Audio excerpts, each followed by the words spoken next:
अगर कोई बच्चा भगवान को सखा बना ले और रोज उससे बातें करे तो क्या भगवान जवाब देते हैं?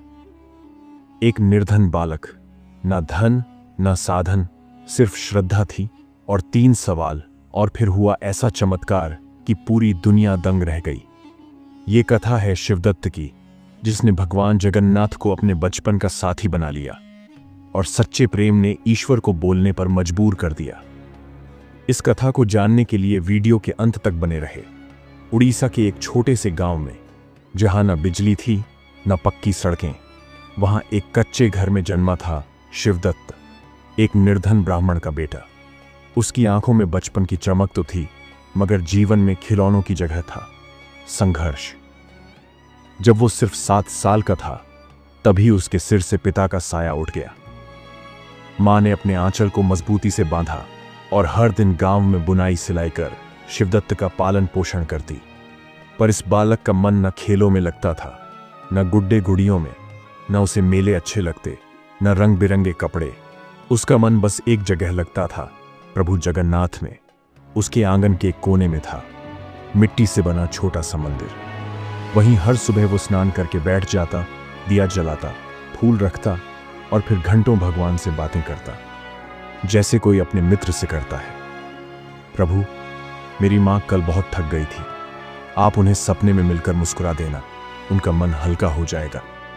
प्रभु, आज मेरे पास आपके लिए कुछ नहीं है, पर मैंने खुद खाना नहीं खाया ताकि ये रोटी आपको दे सकूं। गांव वाले मजाक उड़ाते, ये लड़का तो सनकी हो गया है, भगवान से बात करता है। एक मामूली सी मूर्ति से बच्चे हंसते, कोई मुंह चिढ़ाता, कोई पत्थर फेंकता, मगर शिवदत्त कभी क्रोधित नहीं हुआ। वो हर बार मुस्कुराकर कहता, एक दिन मेरे प्रभु जरूर बोलेंगे, क्योंकि मैंने उन्हें सिर्फ पूजा नहीं, प्रेम किया है। धीरे धीरे उसका मन संसार से कटने लगा। वो खेतों में नहीं जाता, बच्चों के साथ नहीं खेलता। उसका सारा समय बस एक ही जगह समर्पित था, प्रभु जगन्नाथ के चरणों में। धीरे धीरे उसके और भगवान जगन्नाथ के बीच एक ऐसा रिश्ता बन गया जो किसी ने देखा नहीं, पर जिसे शिवदत्त हर पल जीता रहा। एक रिश्ता मासूमियत का, भक्ति का और अपार प्रेम का। दिन बीतते गए, शिवदत्त बड़ा नहीं हुआ, वो तो और गहराई में उतरता गया। कभी सूखी रोटी लेकर आता, कभी मिट्टी के खिलौनों में भगवान के लिए पालकी बनाता। और एक दिन वो चमत्कार घटा जो न किसी ने देखा न किसी ने सोचा। कभी कभी भगवान को शास्त्रों की भाषा नहीं चाहिए होती, उन्हें चाहिए एक मासूम दिल की पुकार। और शिवदत्त की पुकार उस पूरे गांव में सबसे सच्ची थी। जब मां बीमार होती तो वो मंदिर के सामने बैठकर आंखें बंद करता और कहता, प्रभु, आज मां का माथा बहुत गर्म है, मैंने हल्दी वाला दूध पिलाया है, अब तुम अपना कमाल दिखाना और मां को ठीक कर देना। कभी वह छोटी सी लकड़ी की स्लेट पर भगवान को चिट्ठियां लिखता, आज मैंने 2 रोटी खाई, तीसरी नहीं खाई प्रभु, वो आपके लिए रखती है। गांव वाले जब मंदिर में दिया जलाते तो शिवदत्त चुपचाप अपना मिट्टी का छोटा दीपक जलाता और कहता, प्रभु, मेरी बात सुनो ना, आज तुम हंसे नहीं, क्या मुझसे नाराज हो? वो कभी पत्थर पर बैठकर भगवान से रूठता, कभी पेड़ के नीचे जाकर मनाता, कभी अपने खिलौनों में से सबसे सुंदर वाला खिलौना उठाता और प्रभु के सामने रख देता। ये देखो, ये घोड़ा तुम्हारे लिए, मैं तो वैसे भी अब बड़ा हो गया हूं। गांव के बच्चे हंसते, चिढ़ाते, पगला हो गया है शिवदत्त। पर शिवदत्त मुस्कुराकर कहता, पगला तो हूं, पर प्रभु का पगला हूं। उसकी आंखों में जो चमक थी वो किसी स्वर्ण से कम न थी। वो भूखा रह सकता था, पर बिना भगवान से बात किए नहीं सोता था। उसकी हर रात एक प्रार्थना से शुरू होती और प्रभु सपने में जरूर आना से खत्म होती। जब कोई अपने विश्वास के रास्ते पर चलता है तो पूरा संसार पहले उसे पागल समझता है, लेकिन समय आने पर वही विश्वास दुनिया को चमत्कार दिखाता है। शिवदत्त अब 9 साल का हो चला था। हर सुबह जैसे उसकी पूजा का कोई नियम नहीं, बल्कि एक गहरी आत्मा की पुकार थी। वो मिट्टी के छोटे मंदिर के सामने बैठकर भगवान जगन्नाथ से घंटों बातें करता। कभी कहता, प्रभु, आज मां की आंखों में आंसू थे, पर मैंने उन्हें हंसाया, आप देख रहे थे ना। कभी कहता, आज मैंने आपको गुड़ चढ़ाया, थोड़ा बचा लिया था, आप नाराज तो नहीं ना। गांव वाले हर दिन उस दृश्य को देखते, नंगे पांव, फटी धोती में लिपटा वो नन्हा बालक मिट्टी के शिवालय में बैठा अपने भगवान से बातें करता और फिर लोग हंसी उड़ाते। ये बच्चा तो बिल्कुल सठिया गया है, मूर्ति से बात करता है, भगवान उससे बात करेंगे। एक दिन गांव के मुखिया ने उसे बुलाया। पूरे गांव के लोग जमा हुए। मुखिया बोले, शिवदत्त, तू क्यों रोज इस मूर्ति से बातें करता है? भगवान क्या तेरे दोस्त बन गए हैं? लोग जोर जोर से हंसने लगे। शिवदत्त बिल्कुल शांत था। उसने सिर उठाया और गांव की भीड़ को देखकर मुस्कुराया। हाँ, वो मेरे दोस्त हैं। आप उन्हें पत्थर कहते हैं, पर मेरे लिए वो मां भी हैं, पिता भी और सखा भी। गांव की स्त्रियां ताना मारती, कभी दूध चढ़ाता है, कभी बिस्कुट रखता है। भगवान कब से ऐसे छड़ावे लेने लगे? पर शिवदत्त का उत्तर सरल था, वो सब कुछ लेते हैं, बस शर्त है उसमें प्रेम होना चाहिए। मां कहती हैं, भगवान को भाव चाहिए, व्यवस्था नहीं। कभी बच्चों ने उसकी पूजा की थाली उठाकर फेंक दी, कभी उसके खिलौने मंदिर से चुरा लिए गए, यहां तक कि मिट्टी की मूर्ति को भी किसी ने तोड़ दिया। पर शिवदत्त ने रोया नहीं। उसने फिर उसी मिट्टी से एक नई मूर्ति बनाई और उसी श्रद्धा से पूजा की। उसकी मां ने पूछा, बेटा, तुझे बुरा नहीं लगता? शिवदत्त बोला, मां, मूर्ति टूटी है, भगवान नहीं। वो तो मेरे साथ हैं, हर रूप में। एक दिन गांव का पंडित आग बबूला हो गया। ये लड़का धर्म की मर्यादा तोड़ रहा है, बिना संस्कार, बिना मंत्र, ऐसे कैसे भगवान को पूछता है? शिवदत्त उसके सामने नतमस्तक होकर बोला, पंडित जी, मैंने किताबें नहीं पढ़ी, मंत्र भी नहीं आते, पर मेरी भक्ति में छल नहीं है, झूठ नहीं है, बस सच्चा प्रेम है। कभी कभी वो मंदिर की सीढ़ियों पर बैठा बस एक बात दोहराता, प्रभु, सब मुझ पर हंसते हैं, पर आप तो नहीं हंसते ना। और फिर खुद ही मुस्कुरा पड़ता, आप तो मेरे जैसे ही हो, जो सबकी हंसी सहकर भी सबसे प्रेम करते हो। उस रात आसमान में तारे बिखरे थे। शिवदत्त अपने मिट्टी के मंदिर में छोटे से दीपक के सामने बैठा था। उसके हाथों में सूखी रोटी का एक टुकड़ा, पर उसने वो भी भगवान जगन्नाथ के चरणों में रख दिया। फिर अपनी दोनों आंखें बंद कर लीं और धीरे से बोला, प्रभु, आज मैं आपसे 3 सवाल पूछूंगा। अगर आप सच में मेरे सखा हो, मेरे अपने हो, तो उत्तर जरूर देना। पहला सवाल, क्या आप मेरी बातें सुनते हैं? उसने रुककर एक सांस ली, फिर नन्हे हाथों से भगवान की मूर्ति को छूते हुए बोला, मैं रोज आपसे बात करता हूं, रोज अपनी हर छोटी बात बताता हूं कि मां को खांसी थी या आज मैंने आपकी थाली में क्या रखा। आप चुप रहते हैं, पर क्या आप सुनते हो?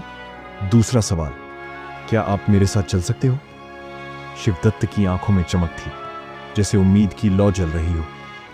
मैं अकेला हूं प्रभु, कभी कभी डर लगता है जब सब हंसते हैं, जब मां की तबीयत बिगड़ती है, तो काश आप मेरे साथ होते। क्या आप चल सकते हो मेरे साथ, बस एक बार, मेरे पीछे पीछे? तीसरा सवाल, क्या आप मुझसे प्रेम करते हो? अब उसकी आवाज कांपने लगी थी। मैं तो आपसे बहुत प्रेम करता हूं प्रभु, पर क्या आप भी मुझसे उतना ही प्रेम करते हो, या बस मेरी पूजा को सहते हो? क्या आप मुझसे वैसे ही प्रेम करते हो जैसे मां करती हैं? उसने दीपक की लौ के सामने हाथ जोड़ लिए। मंदिर में कोई आवाज नहीं थी, बस दीपक की टिमटिमाहट और शिवदत्त के मासूम सवाल। वो रात उसी मंदिर में लेट गया, बिना कुछ खाए, आंखों में आंसू, पर चेहरे पर विश्वास। उस रात कुछ अलग हुआ। मंदिर की मिट्टी की मूर्ति से हल्की सी रोशनी निकली। कोई बड़ा प्रकाश नहीं, कोई आकाशवाणी नहीं, बस एक बहुत ही कोमल, बहुत ही गहरा एहसास, जैसे किसी ने उसके सिर पर हाथ फेरा हो, जैसे कोई बहुत अपना पास बैठ गया हो। रात भर शिवदत्त मंदिर के पास सोया रहा। उसका छोटा सा शरीर मिट्टी की ठंडी जमीन से लगा था और दीपक की लौ बुझ चुकी थी, पर उसके चेहरे पर शांति थी, जैसे वो ईश्वर की गोद में सोया हो। जैसे ही सूर्य की पहली रोशनी उस मंदिर की दीवार पर पड़ी, शिवदत्त की आंखें खुली, पर इस बार उसकी आंखें पहले जैसी नहीं थी। वो चमक रही थी, जैसे किसी ने उन्हें भीतर से जला दिया हो, जैसे किसी अलौकिक प्रेम की रोशनी उनमें समा गई हो। वो उठकर बैठा और देखा, उसके सामने एक छोटा सा पत्र रखा था। पीले रंग के कागज पर बहुत ही सुंदर अक्षरों में लिखा था, तेरे हर आंसू का हिसाब है मेरे पास। तू जो कहता है मैं सब सुनता हूं। शिवदत्त की आंखों से आंसू टपकने लगे, लेकिन वो आंसू दर्द के नहीं थे, वो आनंद के थे, प्रेम के थे। फिर उसने जैसे ही नीचे देखा, उसके पैरों के पास मिट्टी में कुछ छपा था। पद चिन्ह, मिट्टी में बने 2 जोड़े पद चिन्ह। एक जोड़ी उसके अपने थे और बिल्कुल पास ही दूसरी जोड़ी उसी नाप की, उसी दिशा में जैसे कोई उसके साथ चला हो। उसने कांपती उंगलियों से मिट्टी को छुआ और फिर देखा, पत्र में अगली पंक्ति लिखी थी, मैं तेरे साथ चलता हूं, हर रास्ते, हर कांटे पर, बस तू देख नहीं पाता। शिवदत्त की सांसें तेज हो गईं। उसके शरीर में एक कंपन सी उठने लगी। ये कैसे हो सकता है? उसके मन ने पूछा, पर उसकी आत्मा ने उत्तर दिया, क्योंकि तूने सवाल प्रेम से पूछे थे और प्रेम कभी खाली नहीं लौटता। फिर उसने एक कोने की ओर देखा, जहां हर दिन वो अपना प्रिय खिलौना प्रभु को दिखाने रखता था, वही लकड़ी का घोड़ा।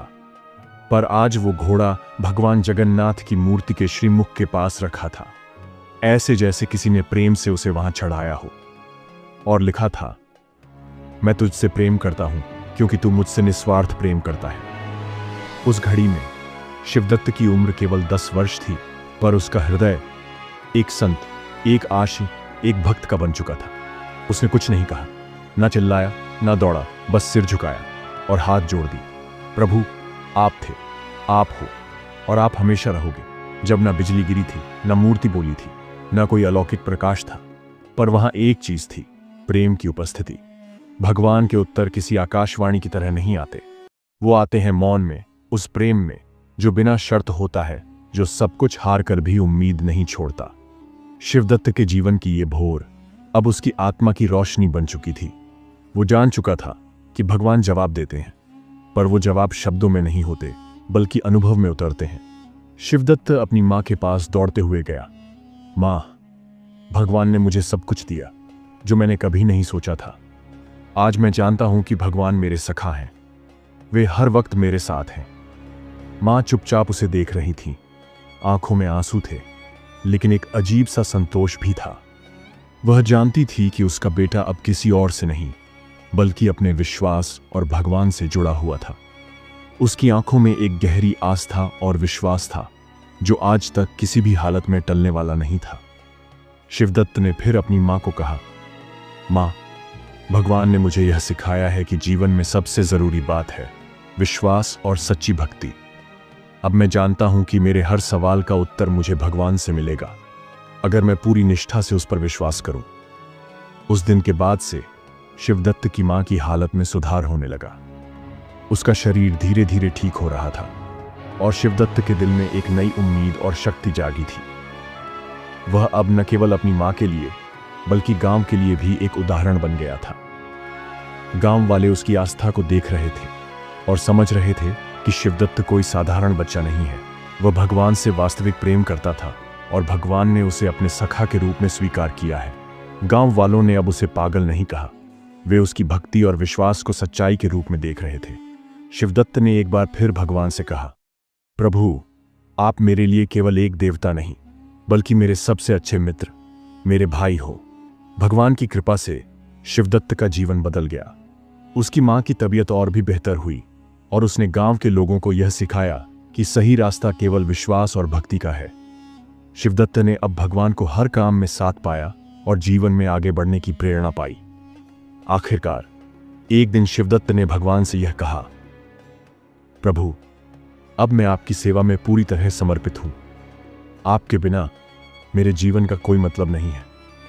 आप मेरे सखा हो और मैं हमेशा आपके पास रहूंगा।